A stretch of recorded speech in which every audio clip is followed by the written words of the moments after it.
Condensed Bat-Supe in 60 seconds.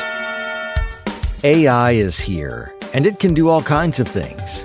But can it tell your story in a way that will really connect with your audience? Can it deliver your message with real feeling and nuance? Can you afford for it not to? At AB Voices, we'll tell your story in a way that you want it told. With feeling, with nuance, with the human touch.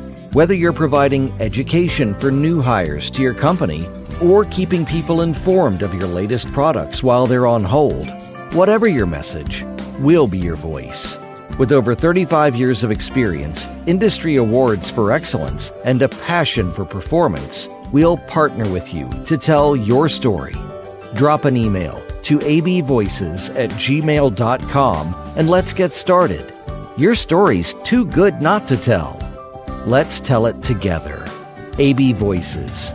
Your message, your voice. The following is transcribed. Welcome to Condensed Bat-Supe. Now with 66% fewer superheroes than our regular podcast, which makes Condensed Bat-Supe even less nutritious, but still just as delicious. We're featuring episodes of The Adventures of Superman without the caped crusaders. Tie on your capes for lots of public speaking, plenty of underhanded trickery, and hidden agendas galore. In this edition of Condensed Bat-Supe, we begin a new storyline. Hot on the heels of the Hate Mongers organization comes a new threat that seeks to undermine the election for mayor of Metropolis by luring underprivileged kids into juvenile delinquency to achieve their nefarious ends. This is Chapter 1 of Al Vincent's Corrupt Political Machine, as originally broadcast on May 21st, 1946. Faster than a speeding bullet. More powerful than a locomotive. Able to leap tall buildings at a single bound.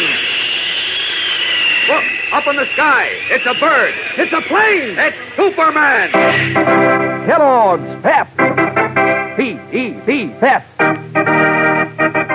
Kellogg's Pep, the Sunshine Cereal, presents The Adventures of Superman.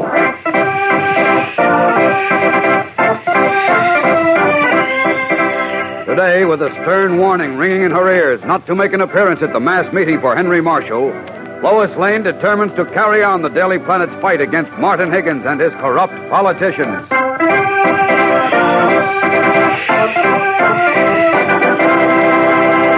Hello there, gang. This is your pal Dan McCullough. Say, if you'd like a breakfast dish with a new twist, something really out of the ordinary, try a Pep Jamboree tomorrow morning. That's this week's Pep Dish of the Week. And it's as snappy a combination as you'd ever hope to taste. Now, here's the idea. You top your regular serving of Kellogg's Pep, the Sunshine Cereal, with mixed fruit cocktail. Some of the sweet syrup, too. Pour on milk, and that's a Pep Jamboree. And what a jamboree of flavors it is. You dig down through the juicy chunks of fruit to those crisp golden flakes of Kellogg's Pep with their full wheat sunshine flavor. And your spoon comes up loaded with mighty smooth eating. Makes you feel like concentrating on that out-of-this-world goodness until you've cleaned up every last bit in your bowl. And you know, that's always the smart thing to do. But particularly nowadays, when the cereal grains are being sent to give that swell grain nourishment to fellows and girls overseas. So when Mom brings Kellogg's Pep home from the grocer's, see that there's no waste at your house. If you pour your own Pep, pour it carefully and polish off every bit you pour out. And say, kind of keep watch on your younger brothers and sisters, too. Get the right habit, gang. Eat all your Pep. Don't waste it. And now, The Adventures of Superman. Tonight marks the opening of the bitterest election campaign in the history of Metropolis. District Attorney Henry Marshall, who is supported by Superman and his friends on the Daily Planet newspaper, is running for mayor against Martin Higgins, leader of a corrupt political machine. As the city's foremost girl reporter, Lois Lane has been invited to speak at a mass meeting for Marshall. But as she was leaving the planet, she received a threatening phone call from an unknown man, warning her to stay away from the meeting. Angrily, Lois replied that she could not be scared off. And as we continue now, she and Cub reporter Jimmy Olsen, who has been assigned to cover the mass meeting, are in a taxicab en route to Park Square. Lois is going over her speech. Listen. And as all of you know, Henry Marshall's record as a brilliant, courageous public servant is beyond reproach. I wonder who made that phone call, Miss Lane. What phone call, Jim? Well, you know, just before we left the office. The call warning you not to show up at the meeting tonight. Oh, that. It must have been one of Martin Higgins's dirty crew trying to scare me off. Well, I'll bet he tried the same bluff on the other speakers. Maybe it wasn't a bluff. Oh, Jim, well, Mr. Ken and Mr. White said there are a lot of gangsters and racketeers working to elect Martin Higgins. They'll be run out of town unless Higgins is elected. Mr. Kent says they won't stop at anything to get him elected. They won't stop at anything underhanded, no. But out in the open with a crowd of respectable citizens and the police around, they'll be as meek as lambs. I hope you're right. I know I am, Jim. Don't let that phone call worry you. Trying to spoil your opponent's political rallies is old stuff. Just the same, I wish Mr. Kent was with us. What do we need him for? Well, if anything happened and he was around... He'd be the first one to run away. Well, he would not. Why, you're always making fun of him, Miss Lane. But you're wrong. Mr. Kent is... I know. Brave as a mouse. Oh, doggone it, Miss Lane. Now, Jim... Oh, I'm sorry. It gets me mad when you laugh at Mr. Kent. I'm sorry, too, Jim. I really shouldn't, I suppose, but... Oh, well, forget it. We're coming into the square. Good heavens, look at that crowd. The crowd is right. Jeepers, there must be 10,000 people. 5,000, anyhow. Could you drive right up to that sound truck in the middle of the square, cabby? That's right, lady. Okay. You seem to be a little late, Jim. The meeting's begun already. Open your window, will you, please? Okay. And so I say to you, ladies and gentlemen, a vote for Henry Marshall is a vote for clean and honest government. Thank you.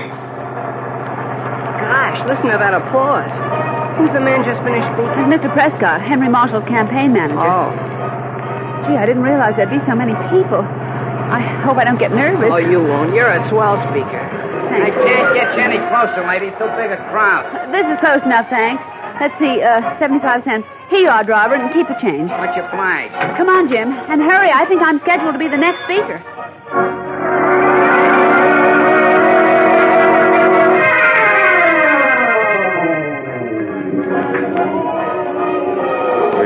We seem to have some hecklers in the crowd, Miss Lane. I hope you won't let them bother you. I'll try not to, Mr. Prescott. Good. Now, if you're ready, Miss Lane, I'll introduce you. All right.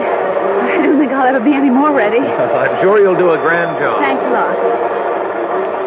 Ladies and gentlemen, it is my great pleasure to introduce our next speaker, the most famous woman reporter in the country, Miss Lois Lane of the Metropolis Daily Planet. Wish me luck, Jim. Sure, good luck, Miss Lane. And don't worry about those hecklers. I'll be watching. Okay, Jim. Ladies and gentlemen, I am honored to appear before you tonight and endorse the candidacy of a fine and courageous American, Mr. Henry Marshall. Listen to those guys. Don't pay any attention to them, son. I know Henry Marshall, and I know that he will carry out his campaign promises. He says that he will, if elected mayor of this city, wipe out the slums, the breeding place of crime and juvenile delinquency, and promote a modern housing program. He will keep his word.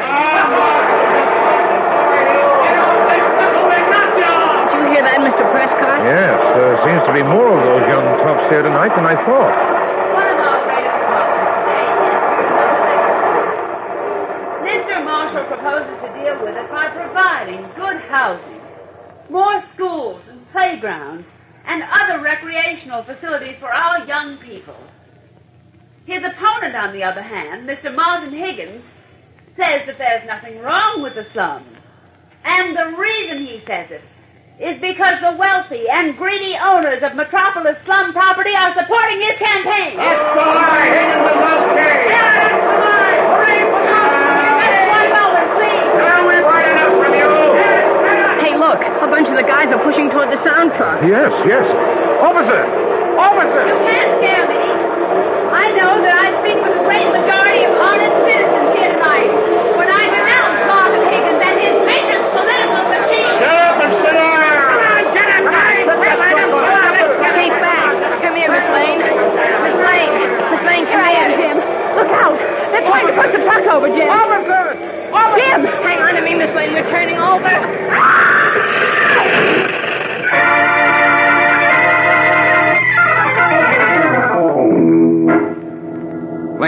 Mother Jimmy Olsen and Lois Lane feel the huge sound truck rock, then crash over on its side as the spectators gasp in horror and police whistles blow furiously. We'll return in a moment for the exciting climax of today's episode.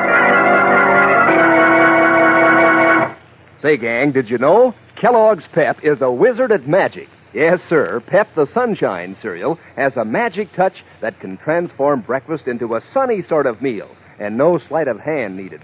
Just pour out a serving of those crisp golden toasted flakes of whole wheat and get set to enjoy yourself, because Pep is tender and crunchy and delicate as can be.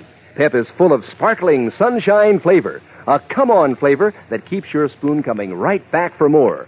Yes, sir, Kellogg's Pep sure has the old stuff that puts breakfast on the sunbeam every time. Pep boosts your quota of nutrition, too. Gives you solid whole wheat nourishment plus. So you're on the right track if you polish off every tender, crisp flake in your bowl. And here's another angle, gang. Nowadays, the cereal grains, like the whole wheat in Kellogg's Pep, are being sent to fellows and girls overseas. So it's not a good idea to waste cereal. When Mom brings Kellogg's Pep home from the grocer's, take special pains to make sure there's no waste at your house. If you pour your own Pep, pour it carefully and eat up every bit you pour out. And say, kind of keep an eye on your younger brothers and sisters, too. That's a cinch, isn't it? Just be sure to eat all your Pep. Don't waste it. An hour has passed since Lois Lane, with Jimmy Olsen at her side, was addressing a political mass meeting in Park Square when a group of young toughs overturned the sound truck in which Jimmy and the girl reporter stood. Now, in the 3rd Ward headquarters of the Martin Higgins for Mayor party, above a saloon in the squalid slums section of Metropolis, 2 men sit in a bare, smoke-filled office. One is tall, thin, and sallow-faced. The dead stub of a cigar seems almost to grow from a corner of his tight, thin mouth. He is Joe Keenan, henchman and ward leader for Martin Higgins. The other man is of middle height, heavy-set and swarthy, with small, bright black eyes. He smokes cigarettes chain fashion, and 2 large diamonds gleam on his heavy fingers. His name is Al Vincent, and he is the owner of a string of neighborhood pawn shops. Joe Keenan shows tobacco-yellowed teeth as his thin lips twist in a smile. Your boys did a good job on that mass meeting tonight, Al. Darn good. I told you they would. But you got to be a little more careful, Al. Not so rough. They might have killed that dame reporter, that Lois Lane, and that young guy with her when they tipped the truck over. If they don't stick to reporting and stay out of politics, they will get hurt bad. Screaming in that paper, the slums gotta go. This neighborhood's okay. I got a good trade here, and I worked a long time building up my connections. They can't do that to me. They won't if Martin Higgins gets in. He'll get in all right. He's got to get in, even if... Hey, wait a minute. Hello. Oh, hello, boss. How'd you like what Al's boys done to Marshall's mass meeting tonight, huh? Huh? What's that? Hey, when did it happen? Yeah, I get it. Well, who do you think? Huh? Why, those dirty... Yeah, I'm listening, boss. Sure, I know what it means. Okay, I'll see what I can do. Right, so long. Creepers. What's the matter, Joe? Oh, plenty. That was Higgins. Somebody sneaked some letters out of his office, and if Henry Marshall and the newspapers get hold of them, Higgins is sunk. You got any idea who stole them? Yeah. You see, he just found out his secretary has been going around with a Daily Planet reporter. Now the secretary is scrammed, and Higgins thinks she's copped the letters and give them to the newspaper guy. That's murder. We gotta get those letters, Al. Boy, they're dynamite.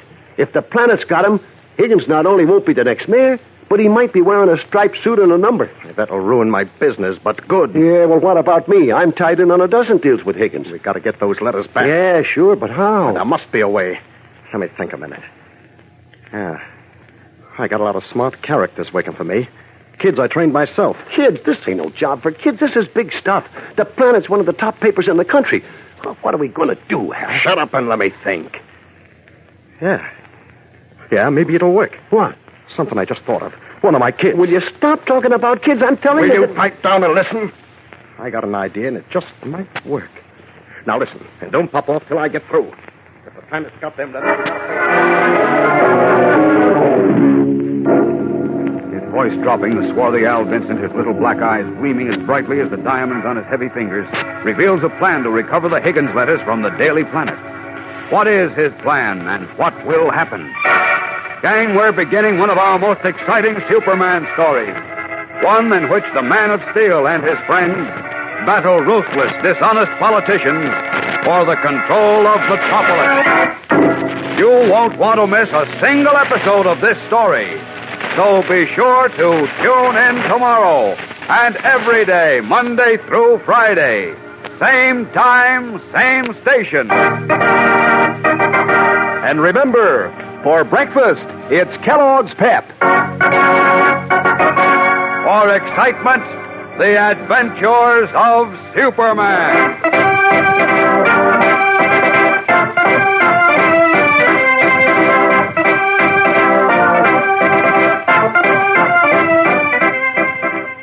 Superman is a copyrighted feature appearing in Superman DC comic magazines and is brought to you Monday through Friday at the same time by Kellogg's Pep, the Sunshine Cereal.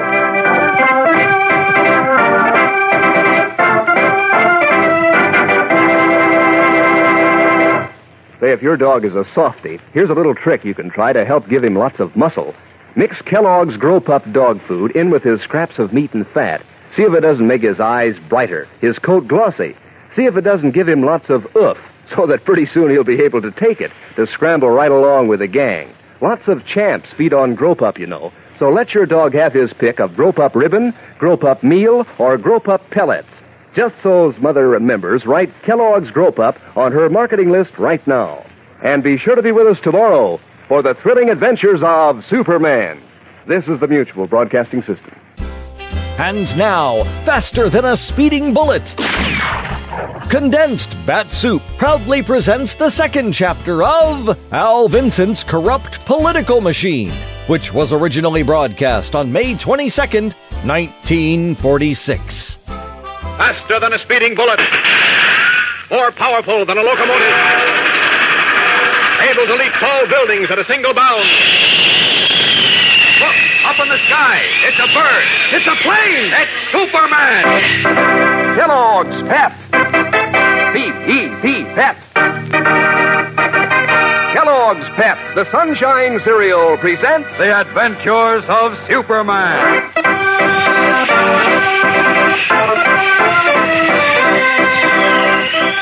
Today, as the Daily Planet staff joins in the campaign for clean government in Metropolis, even Superman is unaware of the strange stage that is being set for the battle before them.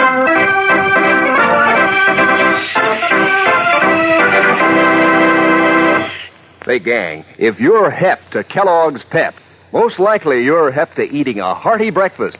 And you're one of those up and at 'em fellows or girls who tear off to school in high, all set for a big day. Because Pep sure does give your morning appetite the old 1-2. Makes you want to eat hearty. Maybe it's that sunshine flavor, a keen sort of flavor that you can really latch onto. Maybe it's the tender crispness of Kellogg's Pep, a delicate, crunchy goodness that you practically can't resist. Or maybe it's the way Pep looks in your dish, all toasted and golden. But probably it's flavor and crispness and looks that make Pep so terrific that, well, you feel like pitching right in and cleaning up every last flake in your bowl. Anyway, that's the right idea, especially nowadays, because the cereal grains are being sent to give that good grain nourishment to fellas and girls overseas. So get hep to Pep, gang. Don't waste it. When Mom brings Kellogg's Pep home from the grocer's, make sure there's no waste of cereal at your house. If you pour your own Pep, pour it carefully and eat up every bit you pour out. Pass the word along to the rest of your family, too. Just remember, eat all your Pep. Don't waste it. And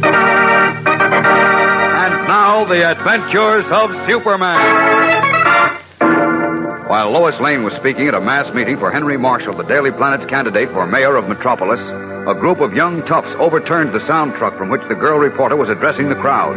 But fortunately, Lois escaped serious injury.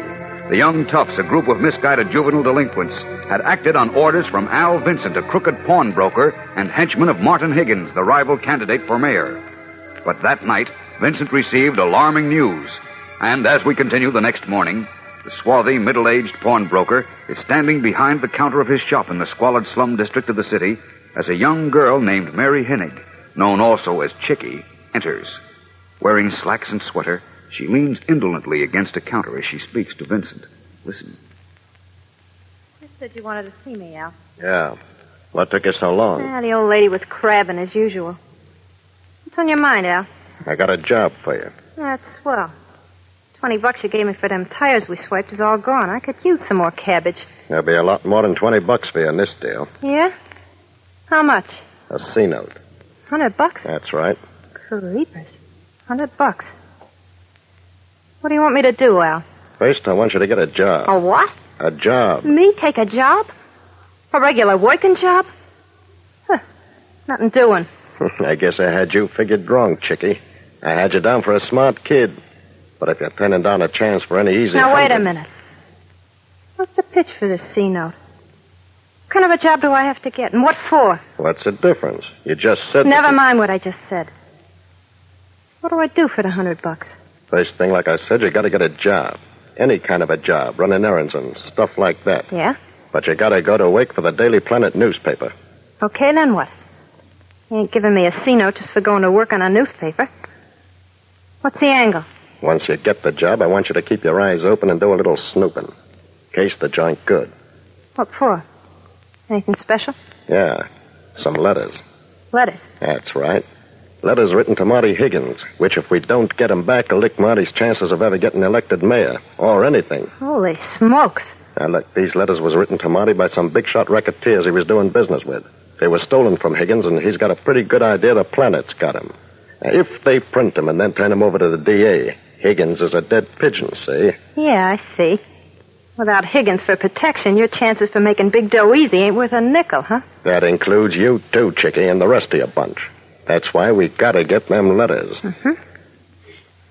Well, supposing I find out the planet's got 'em, then what? Lift 'em, if you can. If not, let me know where they are, and we'll get somebody else to pinch 'em. But the most important thing right now is for you to get in there at the paper and see what's cooking. That ain't going to be so easy. They ain't going to give me a job just because I come around asking for one. I got an angle for you. Listen. There's a dame working there, a sob sister, who's all the time shooting off her mouth about tenement kids in this neighborhood not getting a break out of life, see? Yeah, so what? So you're a poor kid from the tenements and you need a break. You get it? Yeah, I get it, but suppose she don't tumble. Then I got another angle. But you're a smart kid, Chickie. Thanks. You got a good gift of gab and a talent for acting. Make up a good story about your old man being dead and your poor old mother and 4 little kids starving and stuff like that. I'm sure you'll put it over. Okay, it's a deal. Who's the dame I gotta see? Her name's Lane. Lois Lane? Yeah. You know her? Sure I do. How come? Well, last year, before my sister... She's the one who was always watching me. Before she got married and moved away, she used to make me go to that settlement house with her. That Lane dame was teaching journalism then, and I was in her class. Yeah, she likes me, too. Hey, that's swell. Ain't it, though? It's gonna be a pushover. Sure it is. Yeah, but don't be too cocky now. Fix yourself up with a hairdo and a dress instead of slacks, so you look like a nice, sweet kid. Yeah, leave it to me, Al. I know what to do. But, gonna need a few bucks for expense. Okay. Here's a 10 spot. Thanks. I'll be seeing you soon. With Marty Higgins' letters. So long. Leaving Al Vincent's pawn shop, Mary Hennig pauses briefly. Then, with bright eyes shining confidently, she turns and hurries up the squalid tenement street toward her home. A short time later, Editor Perry White is chortling gleefully as he hangs up his telephone in his office at the Daily Planet, and then turns to face Clark Kent and Lois Lane. What's up, Chief? That was Tony Sloan. He's got the Higgins letters. Say, that's swell. Wonderful, Chief. Yeah, you can say that again. Tony says they prove conclusively that Martin Higgins is mixed up with gangsters and racketeers. Oh, we've always known that. And he wants to be mayor. Well, he's through now. When we published those letters, Higgins couldn't be elected dog catcher. Even that job's too good for him. How did Tony ever get those letters, Chief? I don't know, and I don't care. I've been after Martin's scalp for a long time. Ever since he blocked the slum clearance bill in the city council. Yeah, I know. And now I've got him. We're going to break him and his dirty political machines once and for all. It'll be a great day for Metropolis.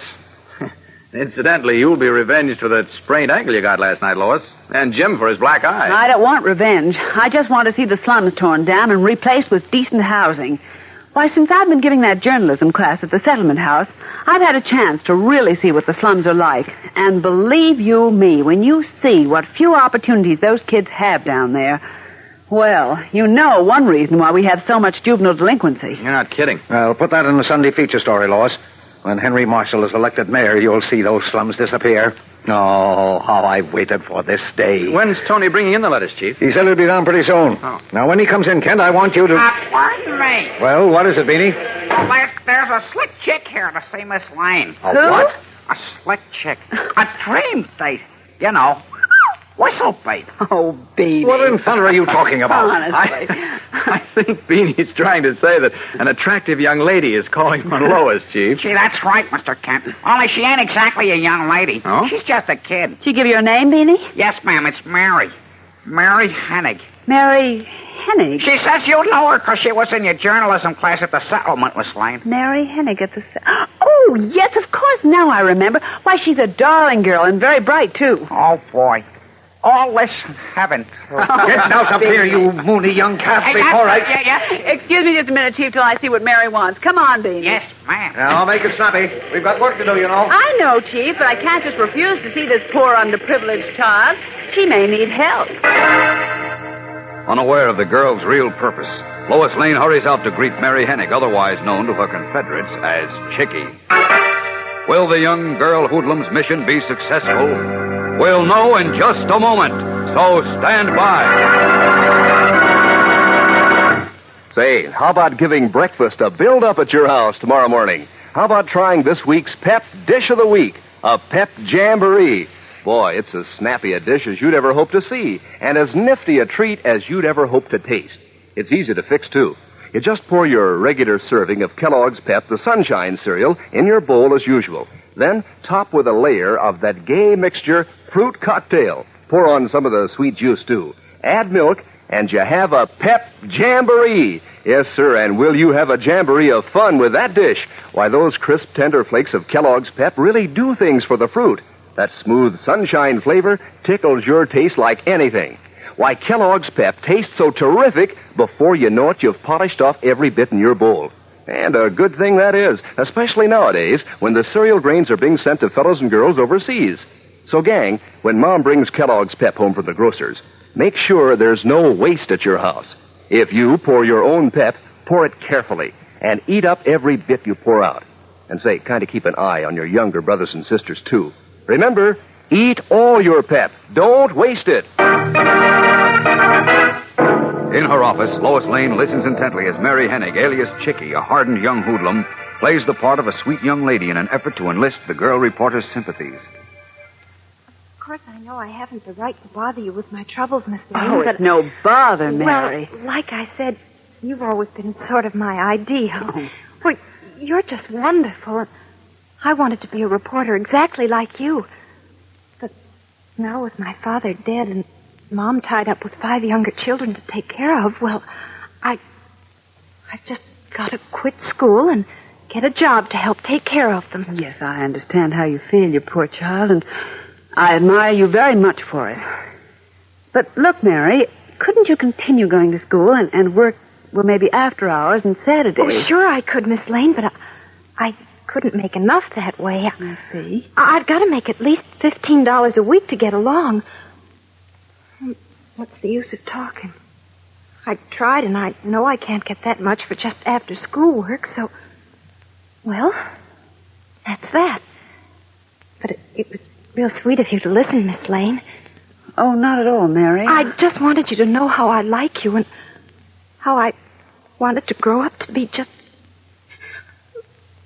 Oh, now, wait a minute, dear. Don't cry. After all, $15 a week isn't so terribly much. Maybe I could help you. Oh, no. I couldn't just take any money from you, Miss Lane, or from anybody. Not without working for it, I mean. Well, I just couldn't. I know that, Mary. I was just thinking that if I could get you a job here after school and on Saturdays, well, you might be able to earn that amount of money and still continue your education. You mean here? Right here with you in the Daily Planet? That's right. It just occurred to me that we could use an office boy an office girl, I'm sorry. Do you think you'd like a job like that? Oh, would I? Oh, jeepers, I'd be so happy. Oh, gosh, Miss Lane, I'm so excited. Could you do it? I think so. Anyhow, it's worth a try, isn't it? You come with me. Where? We're going to see Mr. White, the editor, right now. We'll convince him that you deserve a chance. Never dreaming that she is playing directly into the hands of those who profit from juvenile delinquency, Lois Lane steps into the office of Editor Perry White, closely followed by the cunning Chickie, whose eyes are alight with a gleam of triumph. What will happen now? Take our word for it, gang. A great deal happens tomorrow as Lois and the entire staff of the Daily Planet become unknowing accomplices of Al Vincent and his gangsters. So don't fail to listen tomorrow and every day, Monday through Friday, same time, same station. And remember, for breakfast, it's Kellogg's Pep. For excitement, the adventures of Superman. Superman is a copyrighted feature appearing in Superman DC comic magazines and is brought to you Monday through Friday at the same time by Kellogg's Pep, the Sunshine Cereal.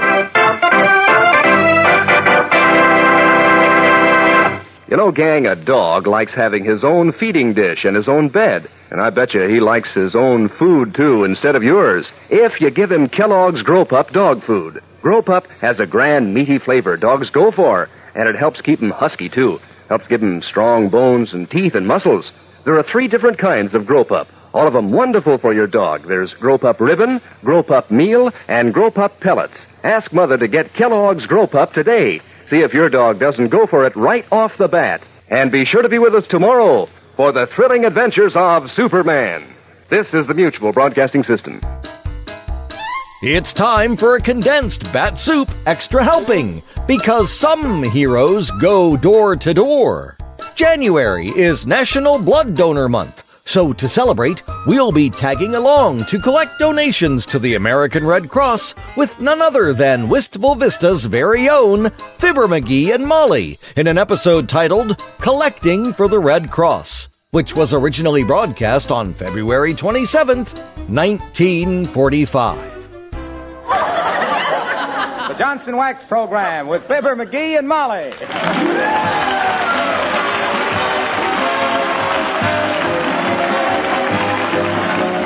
The makers of Johnson Wax products for home and industry present Fibber McGee and Molly, written by Don Quinn and Phil Leslie, with music by the King's Men and Billy Mills Orchestra.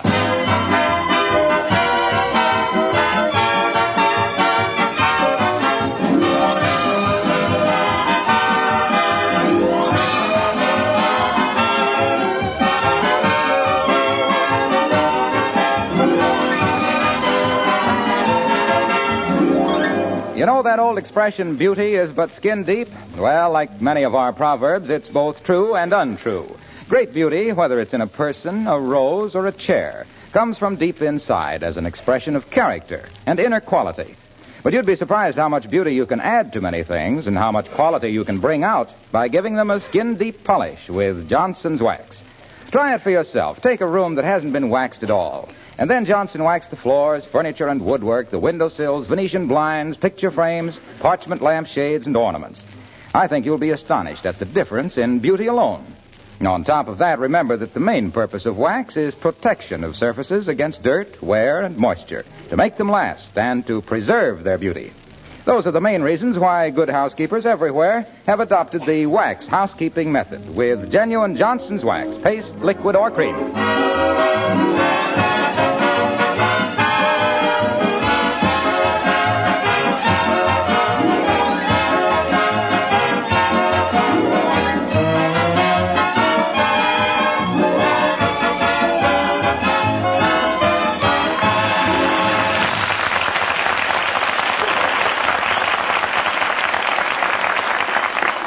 Mr. and Mrs. Fibber McGee of 79 Wistful Vista have just had a visitor, one of the city's most eminent men of letters.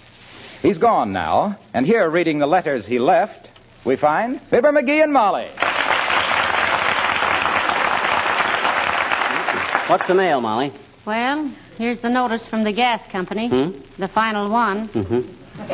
Here's a postal from the Elks Club addressed to you. For me? What's it say? Special meeting of the executive committee Friday evening. Oh, fine. It says, don't come, you're not on it. Oh. Hey, what's that big, important-looking envelope there? A letter from the Red Cross. It's for you. Oh, swell. Read that, Molly. I've been expecting that ever since last Well, week. it says, Dear Mr. McGee, thank you for again volunteering your help in the Red Cross War Fund drive in your neighborhood. Oh, fine. I didn't know you asked for that job again, dearie. Oh, sure I asked for it. I'm probably the only guy in town who can handle it. Now, wait a minute. Huh? It says, however, we are unable to use your services this year, as we have already appointed someone to cover your district and... What? Can't use my services? That's what it says. Well, that's gratitude for you. Year after year, I go out and work like a dog, barking at some people, wagging my tail at others, and what How happens? many year after years, dearie? Well, last year after, I did. Anyway, so what happens? They brush me off like the back of a neck in a barber shop. Point somebody else, eh? Some dummy who'll mess things all up and probably won't even collect half the quota. Can't use me, eh? No. Got somebody else, have they? Yep. Who? Me. You? Yeah. Oh. No, that's different. Well, I'll just go along with you, Molly, and help you out. Show you the ropes. I got some Oh, ideas. you don't need to go, dearie. I'll manage all right. You just relax around here this afternoon. Oh, you're no salesman, Molly. What? My gosh, I've had a lot of experience with this stuff. Mrs. McGee, Mr. McGee. Hello, Alice, dear. Come in. Hi, Alice. Did you get your letter off the hall table, dear? Yes, thank you. It was from Tommy Davis. You remember the sailor? Oh, yeah, the kid we had for dinner. Yeah. Where is he now? Well, he says his ship is laid up in San Francisco on account of they broke their rudder. Broke their rudder what? Did you get it, kids? Their rudder what? It's a sort of a pun involving the similarity between rudder and their rudder, you see. Basically, of course, the misunderstanding Ain't is... funny, McGee. Ain't? Oh, well, it isn't so much what I say as the way I say it. Got to watch my expression and see how I mug it up. I'm almost afraid to ask because I think it has something to do with a cow, but what is a rudder anyway? Well, it's a thing they steer a boat with, Mrs. McGee. Oh, I thought that was the steerage. Oh, certainly not. The steerage is where they put the steers on a cattle boat. Oh, no. I think that's called a hornpipe, Mr. McGee. Oh, sure it is. What was I thinking of? Much as I know about boats, too. I used to be lookout on a steamship on Lake Erie, Alice. Oh? Used to stand up there in the plow and keep an eye out for rocks. You mean prow, Mr. McGee. I sure was. Proud as a peacock. Standing there with the lives of the whole crew depending on me. They wanted to make me a bosun's mate, but I says no. I said, sorry, boys, I don't drink. I tell you, Alice, he was quite a freshwater sailor. In fact, one of the freshest water sailors I ever met. I remember... Oh, creepers, I almost forgot what I came down here for. Have you got a 3-cent stamp I could borrow? Well, that depends, Alice. You got any security? Oh, don't let him kid you, Alice. Help yourself out of the desk drawer. But don't take a 3 now. Take an airmail. It'll go faster. Oh, but a 3 is all right. I'm always borrowing your stamps. Go on. Take an airmail. There's only a nickel difference. What's a nickel to me? 50 cents. Oh, no, folks. I won't take an airmail. Stop arguing, Alice. Take an airmail. We got plenty. Yes, but Let's not fight over a few pennies, Alice. Take an airmail. But... Airmail. Well, all right. Only this letter is only going downtown and... Downtown? Yes. It's my Red Cross War Fund donation. I'm mailing it in. Red Cross? Hey, I'll take care of that for you, kid. Yes, sir. I and Mrs. McGee are in charge of collections in this neighborhood. Oh, you are? Yes, we are, dear. All except Mr. McGee. But I thought you donated at the plant, Alice. Didn't they have a... I did, Mrs. McGee. All I could afford, I thought. But we heard from my cousin yesterday. Oh? He's been missing in action since Christmas. But the Red Cross has located him in a prisoner of war camp, and he's not even hurt. Oh, how wonderful, Alice. Gee, if it wasn't for the Red Cross, we still wouldn't know. I went right upstairs and broke my piggy bank. I don't really need a new dress anyway. I'll see you later.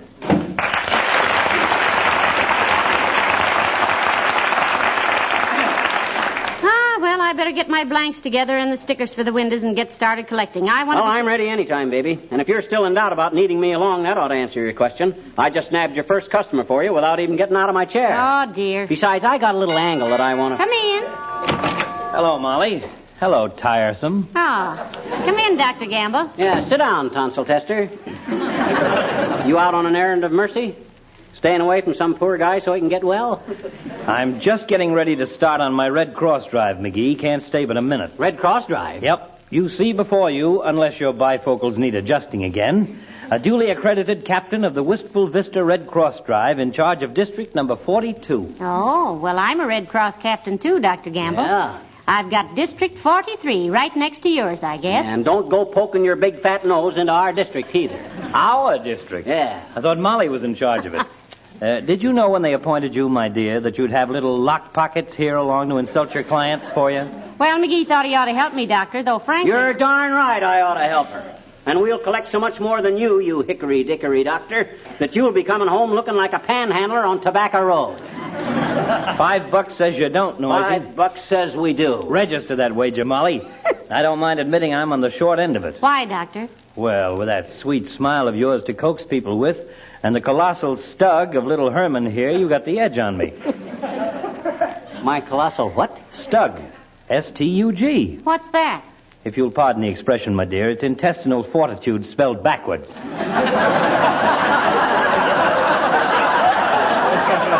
And good luck with it.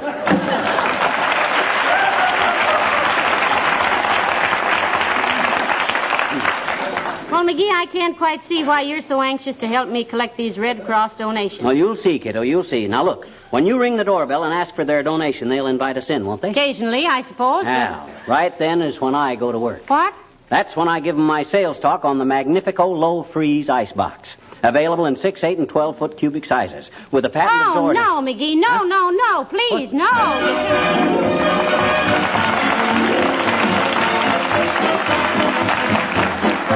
Billy Mills in the orchestra and 2 guitars.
McGee, darling. Let's just stick to collecting for the Red Cross today, shall we? Oh. Don't try to sell any more low-freeze ice boxes. Oh, shucks, it wasn't as if I wasn't doing the gals a favor. Blah, blah, blah, blah, blah. A low-freeze ice box that freezes vegetables and fruit instantly is one of the finest. Yes? Are you Mrs. Henry Gunderson? Yes. We're Red Cross captains for this district, sis. Mr. and Mrs. McGee. Here are the credentials, Mrs. Gunderson. Oh, yes, thank you. I have the check ready for you, if you'll excuse me a moment. Very cooperative woman. She'll be a cinch to order a Magnifico low-freeze icebox. I'll bet the built-in radio feature will appeal to her. Yeah? And the bushel-a-day ice cube attachment. Look, dearie, let's just Here's my check, Mrs. McGee. The Red Cross has taken such good care of my boy Jimmy since he's been overseas that I've doubled my donation this year. Oh, well, we appreciate that very much, Mrs. Gunderson. Yeah, much obliged, Gundy. Now, one more thing. Would you be interested in an ice box that freezes vegetables and fruits instantly? Comes in 8, 12, and 16 cubic foot sizes, built-in radio, and glass partitions that keep the onions from moving in on the butter? I would indeed. Huh? Oh, swell. I'll put your name down with the number 1 priority.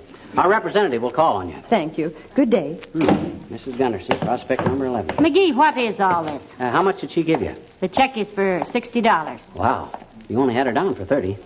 I can put the other 30 in on the icebox. No, you don't. I guess not. This is Red Cross money. Well, anyway, it looks like I'd win that $5 from old Doc. Who are we calling on now? Let me see the list. Oh, yes. Mr. Walter Sarpus. Sarpus? Sarpus. S-A-R-P-U-S. Sarpus. Now, about this silly old low-freeze icebox, McGee, please listen up. Well, what is it now? Can a man get a little sleep in this neighborhood without every 2-bit razor blade peddler sticking his big fat thumb in the doorbell? Now, just a darn minute, brother. Now, quiet, McGee. Are you Mr. Sarpus? Who wants to know? I do.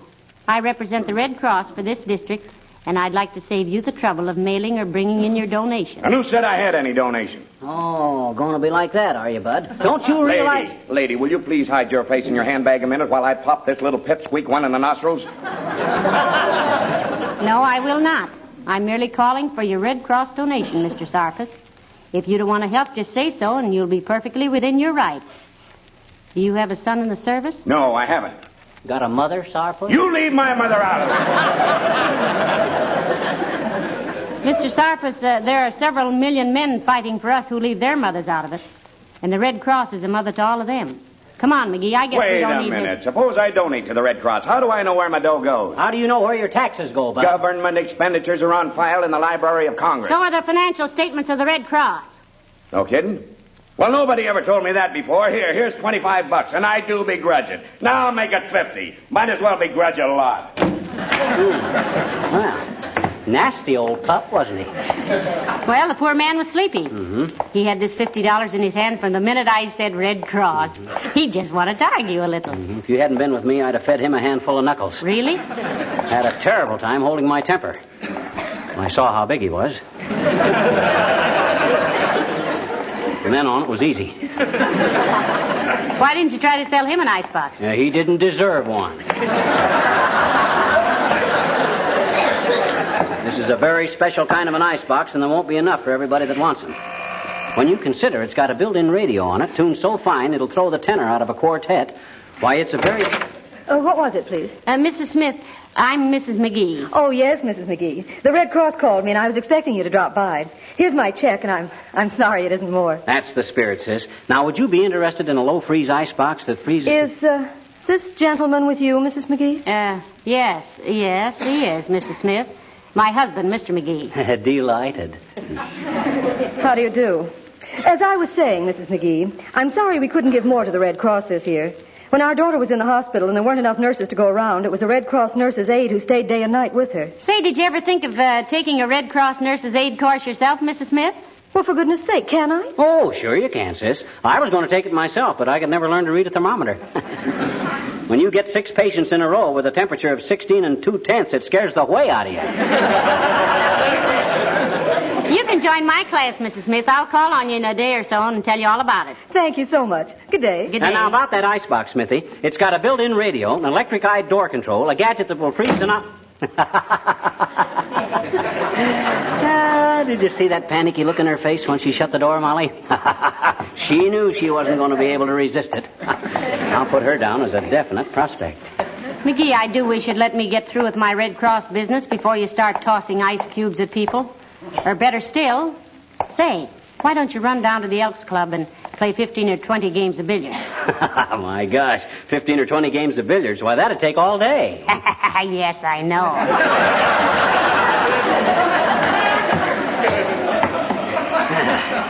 Who lives here? Well, according to my schedule, it's a Mr. Charles Tyner. Oh. He's new in the neighborhood. Yeah?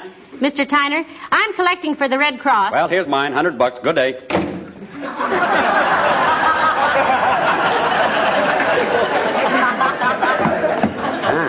Didn't have to twist his arm very hard, did you? That guy must be an upholsterer. He works on springs. I like those fast ones. It doesn't give you a chance to start that low-freeze icebox routine of yours. Who lives here? Mrs. Frank Dixon. And don't keep asking me that, dearie. You'll hear me addressing them by name. Besides, I don't want to... What was it, please? Good day, Mrs. Dixon. I'm Mrs. McGee, captain of this district to collect Red Cross War Fund donations. Did they call you by phone? Oh, yes, they did, Mrs. McGee. I was expecting you. But would you mind waiting just a minute? I have a visitor who will be leaving very shortly. Oh, take your time, Dixie. Take your time. Rome wasn't built in a day.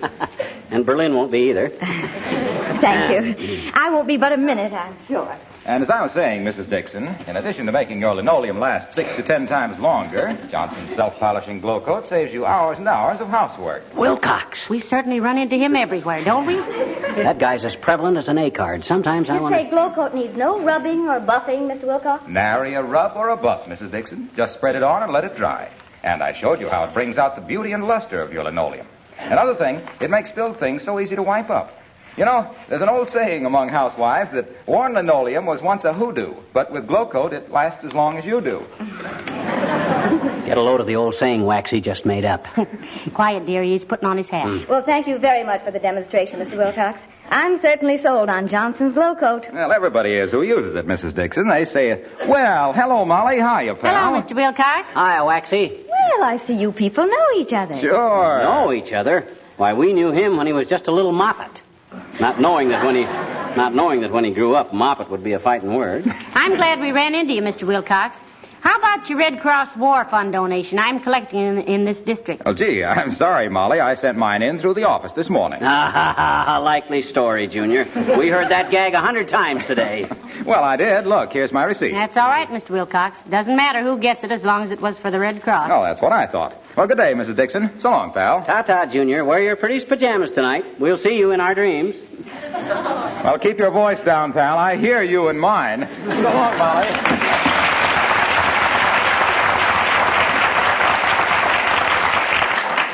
I'm very sorry to have kept you waiting, Mrs. McGee. Here's my donation. I hope you don't mind taking cash. Mind? Sis, no artist has yet caught the fragile beauty of the evening sun casting its rosy glow over a human lunch hook full of folding money. Well, thank you very much, Mrs. Dixon. This is a very generous contribution. Well, it's really more than I'd expected to give this year, Mrs. McGee. But my nephew was a prisoner of war at Manila. And when he wrote about what the Red Cross does for our boys in prison camps in the way of food and medicine and communication, I just felt I had to. Yes, I know, Mrs. Dixon. They're doing a wonderful job. Now, one more thing, sis. Would you be interested in a low-freeze icebox with plastic sides that revolves so you don't have to take out all the milk to see if you still got bacon? Well, that seems a very interesting... In addition to which, besides, it has a built-in butter slicer. No, I couldn't use one. I don't have any butter. Good day. Oh, sure.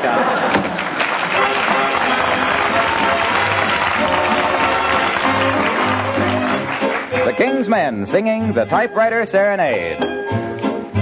February 27, 1945. This old Underwood digs that jive. Oh, tappa-tappa-ting, tappa-tappa-ting, tappa-tappa-ting. It's singing, singing you the news in a little typewriter serenade. Every little tap means a little kiss, tappa-tappa-ting. It's ringing, bringing you my heart in a little typewriter serenade. And while I'm typing out this letter, I'd better enclose more kisses. Tappa-tappa-ting, tappa-tappa-ting, tappa-tappa-ting. It is ending, sending you my love in a little typewriter serenade, serenade, serenade, serenade. Page 1 is through, and here's page 2. Just a line or two telling you what's new so you won't be blue, my darling. Sending you the news in a little typewriter serenade. I called upon the Gumps. Junior had the mumps. Gee, I'm in the dumps. I miss you. Thought I'd tell you so in a little typewriter serenade.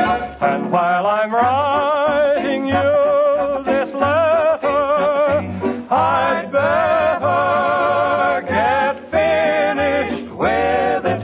So I'll say goodnight. Don't forget to write till I hold you tight. Real soon, dear. Here's all my love in a little typewriter serenade, serenade, serenade, serenade, serenade, serenade, serenade.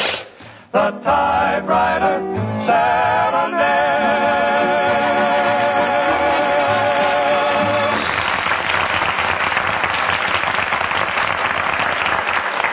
Well, I must say that was a very successful collection tour, McGee. People were certainly generous with us. Personally, I'm awful glad to be home. That last 6 blocks, my feet were just walking from memory. Well, I'm pretty tired myself. How about a nice cup of tea, dearie? Ah, I love it. I'll have Beulah fix us up a snack. Fine. Oh, Beulah! Beulah! Somebody bawl for Beulah?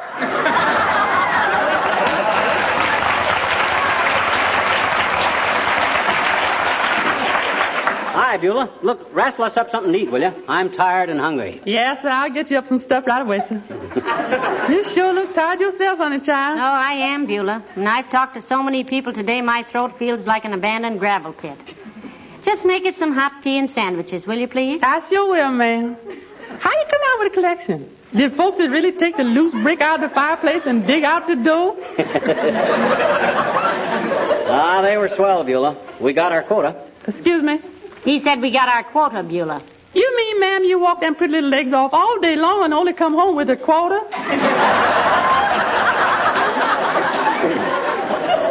Not quarter, Beulah, quota. It's a Latin word, meaning, boy, will we be surprised if we get this much. Yes, our quota was 450, and we collected 595, Beulah. Isn't that grand? It's over half a grand, anyway. Over half a grand. Yeah, we go again. Oh, you're never too tired to make a joke, is you, sir? He's never too tired to make a tired joke, at least. I'm so tired, that tired joke sounded like a retread even to me. Oh, before I forget, ma'am, I want to give something to little old Red Cross myself. Just $5. Ain't much, but it represents several months of self-refusal in the candy department. Well, thank you very much, Beulah. This makes our collection now an even $600. Mm-hmm. As the horse say when he eat the Excelsior, that ain't hay, is it, ma'am? You can say that again. Thank you, sir. As the horse say when it eats... No, Beulah, he means you're right. Well, shake it up with that tea and sandwich thing, will you, Beulah? I'm as empty as a campaign promise. Listen to the man, Tom. Oh, look at you.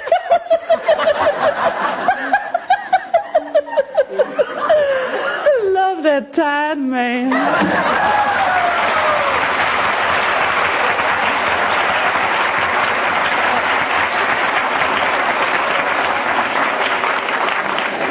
So we got $600, eh? Yeah. I'll bet that bet is in the bag. Wonder how much Gamble collected. Well, I don't know, but I'll be surprised if it's this much. Hey, incidentally, you know how many prospects I got for the Magnifico plastic icebox? 27. Look, McGee, now that we're home, tell me more about this wonderful refrigerator. Well? Who makes them and when do you... Come in. Oh, hello, Doctor. Hello, Molly. Well, how much do you collect? Now, you tell us first, sharpshooter. Why, you nasty, suspicious, evil-minded little goon. Do you think I'd stoop so low as to falsify my figures just to win a paltry $5 wager from you? Come to think of it, no. In the first place, you haven't been able to stoop for 20 years. And in the second place, you couldn't falsify that figure of yours with 2 corsets and a diet of beef tea. Well, there can't be any argument about the amounts anyway, Doctor. My collections are all listed, and I suppose yours are, too. Correct. Here's my list. And here's mine. We got an even 600 smackers, smart boy. Top that. I'll try. I have 598 on my list. That's right, McGee. That's what he's got. Aha. So we won by $2. I knew all the time... Wait a minute. Huh? Have you got your donation on that list, Molly? Why, certainly, Doctor. Well, I'm sorry, my dear, but that goes on my list. What? Why? My district was number 42, and it begins with your house. See the list? Well, heavenly days, so it does. Well, here's our donation, Doctor. Well, of all the petty larceny, double-crossing, snide tricks I ever heard of... And as for the $5 you now owe me, McGee, buy Molly a box of candy and a box of matches. After spending a day with you, she can use a little sweetness and light. I never in all my life heard of such a low-down ornery Save your breath, short snort. There'll be an Elks picnic in June, and we'll need you to blow up the balloons. Good day.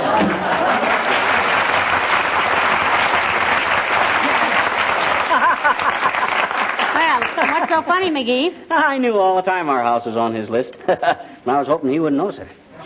Well, I got to get to work. Where's my T-square and my triangle, Molly, and a ruler and a lot of paper and pencil? What are you going to do now? You know that Magnifico low-freeze icebox I took all the orders for? Yes. Well, somebody's got to invent one. It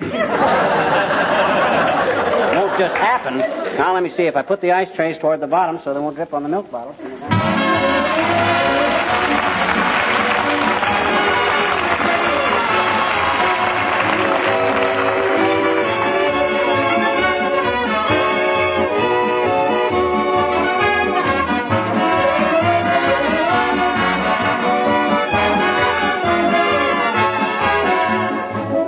Psychologists tell us that color is very important in our lives. If you surround yourself with bright, cheerful colors, you're apt to be bright and cheerful, too. You as a homemaker know this. It's one reason you like beautiful linoleum on your kitchen and other floors. It's one reason you keep your linoleum surfaces new-looking with Johnson's Glow Coat. Of course, you know that besides keeping the colors bright and sparkling, Glow Coat saves you many hours of work throughout the year. It's self-polishing, needs no rubbing or buffing. You simply apply Glow Coat, and it dries in 20 minutes to a beautiful polish. And you know also that Glow Coat protects the linoleum against wear, dirt, and moisture. In fact, regular care with Johnson's Glow Coat makes linoleum last much longer. But if it did nothing more than keep your floors bright and cheerful and shining, it would be well worth its small cost and little work.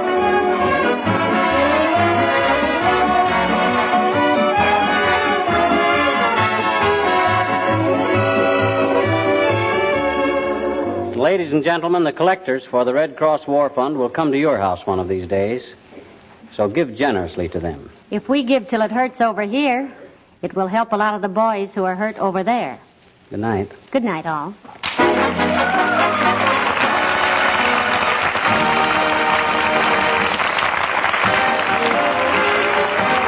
This is Harlow Wilcox speaking for the makers of Johnson Wax Finishes for Home and Industry, inviting you to be with us again next Tuesday night. Good night. Well, that wraps up this episode of Condensed Bat-Supe, featuring the first 2 chapters of Al Vincent's corrupt political machine from The Adventures of Superman. Thanks for listening. Be sure to tell your friends to subscribe to Bat-Supe on their favorite podcatcher. We can also be found on YouTube and Facebook. We'll see you next time for another exciting edition of Condensed Bat-Supe as we bring you more of our current storyline and another fine Bat-Supe extra helping. Until then, up, and away! Is your child's school giving him the best possible education to fit him to do his job as a citizen? In many American communities, the answer is no. For throughout our country today, millions of children are going to school in crowded classrooms, are doing without essential supplies such as paper and textbooks, and in many cases are being taught by poorly trained substitute teachers. Many of the best teachers in our school systems have been so overworked and underpaid that they've left their profession, and their places are filled with inadequate teachers or not filled at all. And the reason for all this? You, as a parent and a taxpayer, simply haven't been paying enough attention to what's been going on. The situation can be corrected if you will investigate the educational conditions in your community and join with community groups to take positive action that needs to be taken if our children are not to be cheated out of the good education they deserve.